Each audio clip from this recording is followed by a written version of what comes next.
Angka-angka dalam statistik pemerintahan yang baru 6 bulan menunjukkan rapor merah di semua lini. Memang tidak bisa disalahkan pemerintahan yang baru 6 bulan ini saja, karena hutang yang 9.000 triliun, beban bunga yang 3.700 triliun dalam 5 tahun ke depan memang merupakan dosa pemerintahan yang lalu. Juga masalah korupsi yang menggila, juga bukan korupsi yang hanya dilakukan dalam 6 bulan ini saja, namun tumpukan pencurian hak rakyat oleh pejabat-pejabat di rezim yang lalu juga sangat besar kontribusinya yang menyebabkan masalah perekonomian yang sekarang ini menjadi seperti saat ini, ambyar. Ditambah lagi uang beredar di kalangan elit dan strategi uang hanya untuk elit, terutama politikus elit dan oligarki, yang mengakibatkan rakyat semakin tipis kantongnya dan pastinya tipis kesabarannya. Bawaannya mau makan orang aja. Apa saja yang pemerintah lakukan jadi bahan ngelawan oleh mereka. Jadi bagaimana solusinya? Ada banyak jalan menuju peningkatan ekonomi. Yang pasti caranya adalah harus mengurangi defisit transaksi perdagangan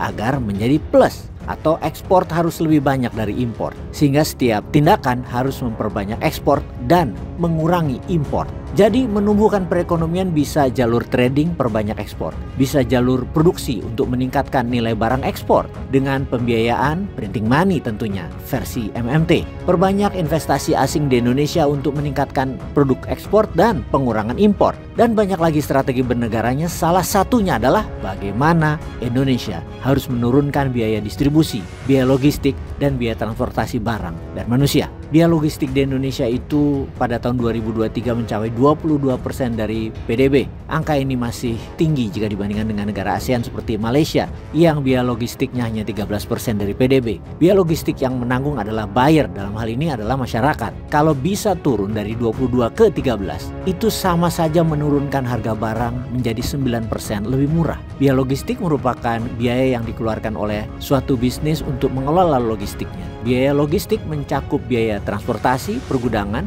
penyimpanan inventaris, administrasi, dan pemrosesan pesanan. Biaya logistik di Indonesia masih tinggi karena beberapa faktor. Di antaranya kurangnya konektivitas infrastruktur jalanan dan antar moda. Kemudian pengusaha menjadi terpaksa harus melalui jalur yang lebih banyak atau lebih panjang hingga boros biayanya. Jadi bagaimana solusinya? Salah satunya dengan melakukan efisiensi penggunaan jalanan oleh truk dan bus menjadi menggunakan kereta api. Selain mengurangi kemacetan, juga mengurangi konsumsi BBM dan mengatasi polusi karbon dari bahan bakar minyak yang merusak lingkungan.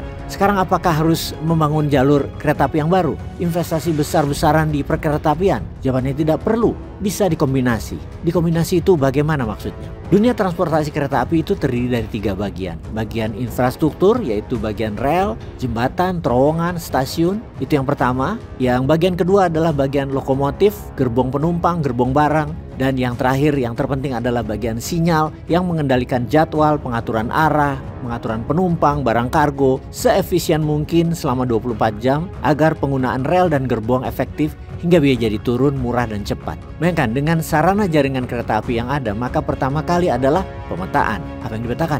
Prinsip untuk kereta api itu bisa berjalan dengan cepat dan tepat waktu adalah sesedikit mungkin jalanan itu berbelok atau melingkar. Harus banyak lurusnya. Kalau perlu lurus semua dan datar. Sekali lagi, yang kedua, jangan banyak turun naik. Mendaki gunung atau turun gunung itu membuat kereta api jadi pelan. Harus diubah dengan membuat terowongan ataupun membuat jembatan lurus. Hal ini semua akan membuat perjalanan jadi lebih cepat. Sekali lagi, karena lurus dan datar. Misalnya kita memfokuskan dulu dengan daerah Jawa Barat yang fokusnya sentralnya adalah ibu kota Jabar, yaitu Bandung. Jarak Bandung-Cirebon berjarak sekitar 140 km, Bandung-Sukabumi berjarak 100 km, Bandung-Cilacap 250 km, Bandung-Jogja berjarak 400 km, dan kereta api kecepatannya antara 110 hingga 140 km. Data atau lokasi yang kita sebutkan nama-nama kota tadi saat ini belum terkoneksi dengan baik. Jadi jika kecepatannya antara 110 hingga 140 km per jam, dengan demikian jika menggunakan jalur baru,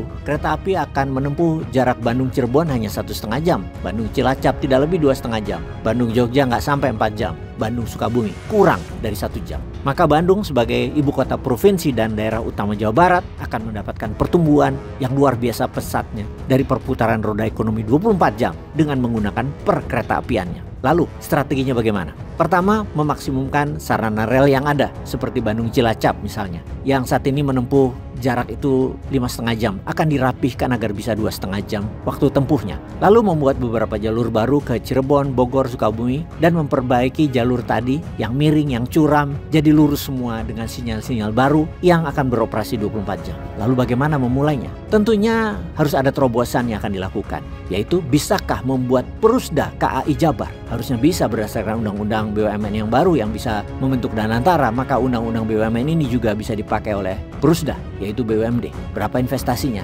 0 rupiah. Disinilah kelebihan menggunakan strategi perusahaan berdasarkan undang-undang BUMD. Tentunya hal ini BUMD Jabar. Saat ini karena kita ada peluang, yaitu bermitra dengan beberapa pengusaha yang sudah mengajukan konsep kemitraan.